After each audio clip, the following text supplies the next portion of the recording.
सरकार घुसपैठियों के प्रति कितनी सतर्क है उसके पास जानकारी ही नहीं है। जब रोहिंग्या की जानकारी नहीं है तो निश्चित रूप से इनको यह भी नहीं पता होगा कि देश में कितने पाकिस्तानी नागरिक अवैध रूप से रह रहे हैं। देश की सीमाओं की रक्षा का जिम्मा केंद्र सरकार का विषय है, ना कि राज्य सरकार का विषय है। गृह मंत्रालय के पास सिर्फ रोहिंग्या ही नहीं, किसी भी फॉरेन नेशनल की जो अवैध है उसकी जानकारी नहीं। मतलब इस देश में कितने फॉरेन नेशनल रह रहे हैं जो अवैध है, इसकी जानकारी गृह मंत्रालय यानी कि अमित शाह जी के पास नहीं। हुआ कि केंद्र की कोई रिस्पॉन्सिबिलिटी नहीं है। अगर चुनाव होता है, चुनावी सभा में बोलना होता है, फायदा मोदी जी को चाहिए, लेकिन जब जिम्मेदारी की बात आती है तो अब राज्य सरकारों पर ठीकरा फोड़ देते हैं। 2017 में जब ये गृह मंत्री नहीं थे, भारतीय जनता पार्टी के राष्ट्रीय अध्यक्ष थे, तब इन्होंने राहुल गांधी को चैलेंज किया था कि आप बताइए कि आपने कैसे रोहिंग्या प्रवासियों को यहाँ अंदर घुसने दिया। 2020 में ये ओवैसी से लड़ रहे थे और उनसे रोहिंग्या मामले में लड़ रहे थे, लेकिन जानकारी नहीं दी इन्होंने। कभी नहीं बताया कि इनके पास कौन सा आंकड़ा है कि जो डॉक्यूमेंटेड पाकिस्तानी हैं वो तो हैं, उनको तो आप अटारी से, बागा से, हर जगह से बाहर कर देंगे। तो अनडॉक्यूमेंटेड हैं, जिन पर ये शक हो सकता है कि वो आतंकवाद में शामिल हो सकते हैं या भारत को नुकसान पहुंचा सकते हैं, उनके खिलाफ आपके पास कोई जानकारी नहीं। गृह मंत्री अगर बातें कर रहे हैं अपने भाषणों में, जो है वो चीख चीख के कह रहे हैं कि रोहिंग्या या अन्य कोई शरणार्थी बर्दाश्त नहीं किए जाएंगे, परंतु अगर उन्हीं के विभाग के पास डेटा उपलब्ध नहीं है, आंकड़े उपलब्ध नहीं है, तो बहुत ही शर्मनाक है। देशवासियों की जो सुरक्षा है वो निश्चित रूप से जो है वो सरकार के भरोसे नहीं, भगवान के भरोसे ही चल रही है।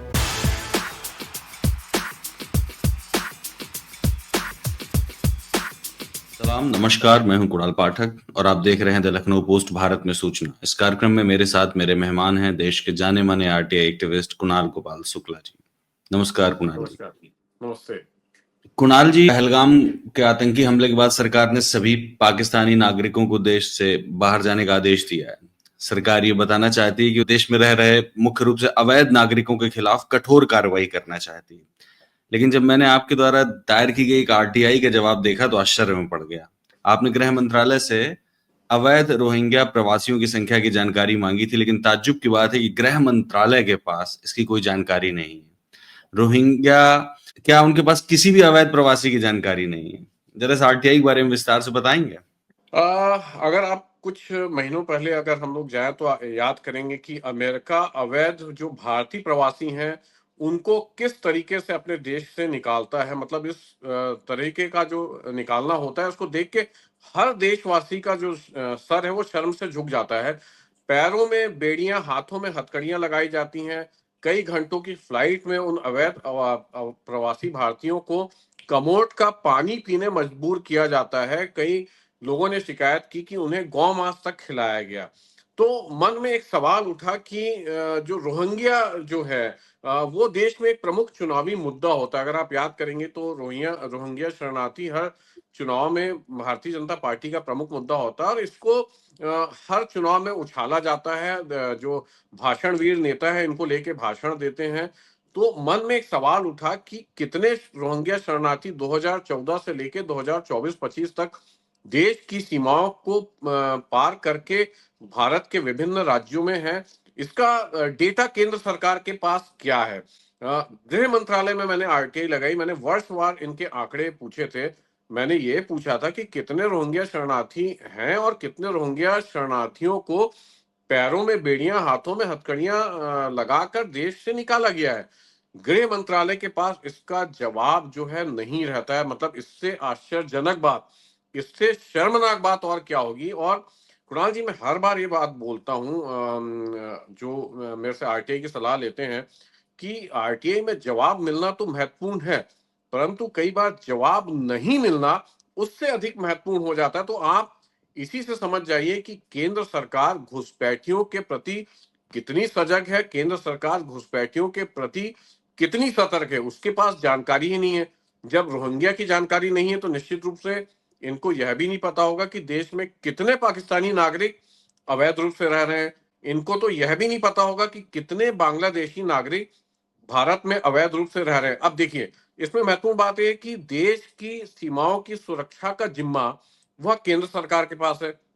अब रोहिंग्या अगर मान लीजिए पश्चिम बंगाल में है, रोहिंग्या झारखंड में है, रोहिंग्या छत्तीसगढ़ में है, तो इसकी जिम्मेदारी राज्य सरकारों की नहीं है। आप समझिए बात, इसकी पूरी जिम्मेदारी केंद्र सरकार की है, क्योंकि देश की सीमाओं की रक्षा का जिम्मा केंद्र सरकार का विषय है, ना कि राज्य सरकार का विषय है। अब फिर मैं अगेन उसी में आऊंगा कि इनको तो ये पता ही नहीं कि कितने रोहिंग्या भारत के किस राज्य में है, रोहिंग्या शरणार्थियों की संख्या कितनी है। देश के गृह मंत्रालय को ये नहीं पता है और ये ऑन रिकॉर्ड आरटीआई में इन्होंने जवाब दिया है। तो ये बेहद शर्मनाक है। ये बेहद जो है हम लोगों को सचेत करने वाली बात है कि किस प्रकार से केंद्र सरकार जो है चल रही है और किस प्रकार से अवैध शरणार्थियों के प्रति केंद्र सरकार का रवैया लापरवाही पूर्ण है। बिल्कुल ठीक बात है। और आपकी आरटीआई मैंने देखी तो उसमें आरटीआई के जवाब में सीपीआईयू हैं, वो ये बता रहे हैं कि गृह मंत्रालय के पास सिर्फ रोहिंग्या ही नहीं, किसी भी फॉरेन नेशनल की जो अवैध है उसकी जानकारी नहीं। मतलब इस देश में कितने फॉरेन नेशनल रह रहे हैं जो अवैध है, इसकी जानकारी गृह मंत्रालय यानी कि अमित शाह जी के पास नहीं है। और ऊपर से 1946 का जो फॉरेनर्स एक्ट है उसको कोट करके कह रहे हैं कि ये जिम्मेदारी डेलीगेट की गई है राज्यों के ऊपर और यूनियन टेरिटरीज के जो एडमिनिस्ट्रेटर्स हैं उनके ऊपर। मतलब ये हुआ कि केंद्र की कोई रिस्पॉन्सिबिलिटी नहीं है। अगर चुनाव होता है, चुनावी सभा में बोलना होता है तो फायदा मोदी जी को चाहिए, लेकिन जब जिम्मेदारी की बात आती है तो अब राज्य सरकारों पर ठीकरा फोड़ देते हैं। एक और बात, भारत में लगभग 16 ऐसे राज्य हैं जहां पर भारतीय जनता पार्टी या उनके अलायंस में सरकारें चल रही हैं। तो क्या इन 16 राज्यों में उनको पता होगा कि कहां कहां कौन कौन से अवैध प्रवासी हैं, रोहिंग्या, बांग्लादेशी या फिर किसी अन्य देश के, खासकर पाकिस्तान? क्या उनको पता होगा ये बात? अगर उनको पता हो तो उनको जवाब देना चाहिए। देखिए, ये तो मुझे लगता है कि केंद्र सरकार के गृह मंत्रालय का दायित्व है कि वह भारत के सभी राज्यों से एक डेटा इकट्ठा करे कि किस राज्य में किस देश के कितने शरणार्थी अवैध रूप से रह रहे हैं। मतलब केंद्र सरकार का जो गृह मंत्रालय है, ऐसा डेटा इकट्ठा करने में भी असफल रहा है। ये तो दिख गया है, आरटीआई में इन्होंने जवाब दिया है। अच्छा, दूसरा, इस प्रकार से आप देखेंगे कि कई मामले हैं, ये पहला मामला नहीं है। केरला स्टोरी एक आपको फिल्म है, अगर याद होगी अच्छे से, तो जिसमें दावा किया गया कि 30,000 ईसाई और हिंदू लड़कियों का कन्वर्शन करा के जो है खाड़ी देशों में भेजा गया, जहां पे उनको आतंकवादी संगठनों में शामिल होने मजबूर किया गया।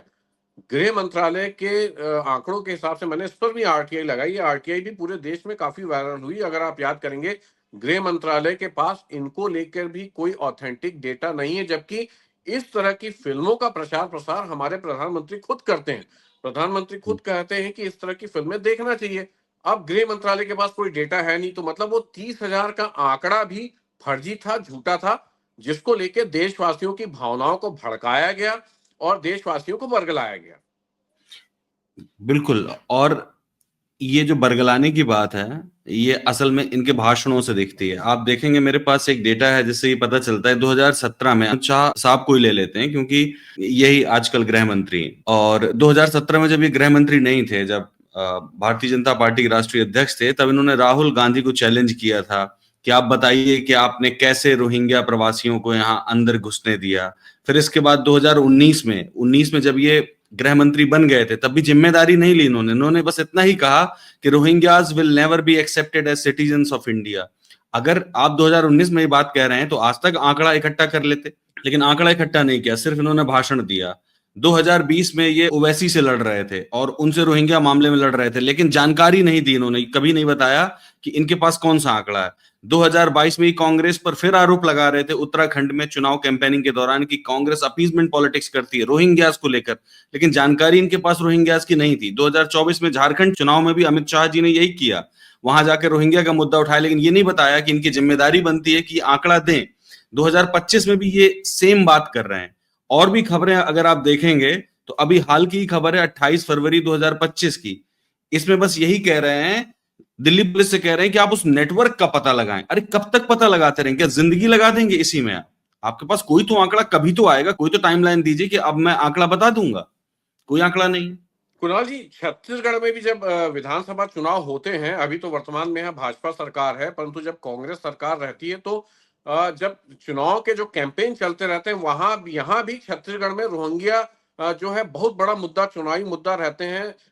बताया जाता है कि किस प्रकार से बस्तर से लेके अंबिकापुर, अंबिकापुर से लेके रायपुर के जो उपनगरीय इलाके, वहां पे भी रोहिंग्या आके बस गए हैं। ये बताया जाता है, इसका भय दिखाया जाता है, परंतु अब आंकड़े नहीं बताए जाते, आंकड़े नहीं है इनके पास। मतलब सबसे ये कागज मांगते रहते हैं, परंतु जब इनसे ही कागज मांगो तो कागज नहीं रहता, कागज में कोई जवाब नहीं रहता। तो देखिए बड़ी शर्मनाक बात है और बड़ी हास्यास्पद बात भी है कि जो रोहिंग्या या जो पाकिस्तानी या जो बांग्लादेशी एक प्रमुख चुनावी मुद्दा केंद्र सरकार के लिए होते हैं, उन्हीं के आंकड़े केंद्र सरकार के पास नहीं है। मतलब देशवासियों की सुरक्षा भी जो है अब भगवान भरोसे है। ये 28 फरवरी का जो मैं आपसे जिक्र कर रहा हूँ, ये दिल्ली पुलिस से बातचीत कर रहे थे। 28 फरवरी 2025 का जिक्र है, जिसमें दिल्ली पुलिस से बातचीत कर रहे थे और उनसे कह रहे थे कि illegal migrant should be deported. मुझे ये लग रहा है कि पुलिस ये सोच रही है कि किसको डिपोर्ट करें, कहाँ हैं वो इलीगल माइग्रेंट, कौन है। हमारे पास कोई जानकारी नहीं है, ना उनके पते हैं, ना उनकी संख्या है, आखिरकार किसको डिपोर्ट किया जाए। कहने का मतलब ये है कि ये सिर्फ एक फेक नैरेटिव चल रहा है और इनके पास कोई आंकड़े नहीं है। अब ये सारी बातें चल रही हैं कि पाकिस्तानी नागरिकों को सबको हटाया जाए, तो निश्चित रूप से जितनी जानकारी इनके पास रही होगी उतने लोगों को इन्होंने समन भेजा होगा। लेकिन जब इनके पास जो आपने आरटीआई भेजी है उसमें रोहिंग्या का जिक्र ही नहीं किया उन्होंने। उन्होंने रोहिंग्या का जिक्र नहीं किया। वो ये बता रहे हैं कि किसी भी अवैध विदेशी प्रवासी का उनके पास जानकारी नहीं है। इसका मतलब यह है कि जो डॉक्यूमेंटेड पाकिस्तानी हैं वो तो हैं, उनको तो आप अटारी से, बाघा से, हर जगह से बाहर कर देंगे। जो अनडॉक्यूमेंटेड हैं, जिन पर ये शक हो सकता है कि वो आतंकवाद में शामिल हो सकते हैं या भारत को नुकसान पहुंचा सकते हैं, उनके खिलाफ आपके पास कोई जानकारी नहीं है। गृह नहीं, मंत्रालय तो बड़ी खामोश देखिए है। बड़ी बड़ी कुणाल जी शर्मनाक बात है कि ना इनके पास अवैध पाकिस्तानियों की जानकारी है, ना इनके पास अवैध बांग्लादेशियों की जानकारी है। आसपास के अन्य देशों के कितने अवैध लोग यहाँ पे रह रहे हैं उसकी जानकारी नहीं है। रोहिंग्या, मैं फिर से कहूंगा, एक बड़ा चुनावी मुद्दा रहता है, रोहिंग्या की इनके पास जानकारी नहीं है। तो ये बड़ी शर्मनाक बात है। देखिए केंद्र सरकार अगर बातें कर रही है तो उन बातों पर उसको एक्शन भी लेना चाहिए। गृह मंत्री अगर बातें कर रहे हैं अपने भाषणों में, जो है वो चीख चीख के कह रहे हैं कि रोहिंग्या या अन्य कोई शरणार्थी बर्दाश्त नहीं किए जाएंगे, परंतु अगर उन्हीं के विभाग के पास डेटा उपलब्ध नहीं है, आंकड़े उपलब्ध नहीं है, तो ये बहुत ही शर्मनाक है। देशवासियों की जो सुरक्षा है वो निश्चित रूप से जो है वो सरकार के भरोसे नहीं, भगवान के भरोसे ही चल रही है। बिल्कुल सही बात है। अब हम लोग बस सिर्फ ये आशा कर सकते हैं कि आगे हो सकता है कि वो जिन मुद्दों को अपना चुनावी मुद्दा बनाते हैं, जिन मुद्दों के बदौलत सत्ता में बैठते हैं, उनको सही से एड्रेस करेंगे और कम से कम देश की आंतरिक सुरक्षा के लिए सही आंकड़ा तो जुटा लेंगे, ताकि देश हमें महसूस हो सके कि सुरक्षित हाथों में। थैंक यू कुणाल जी, इस बातचीत को यहीं खत्म किया।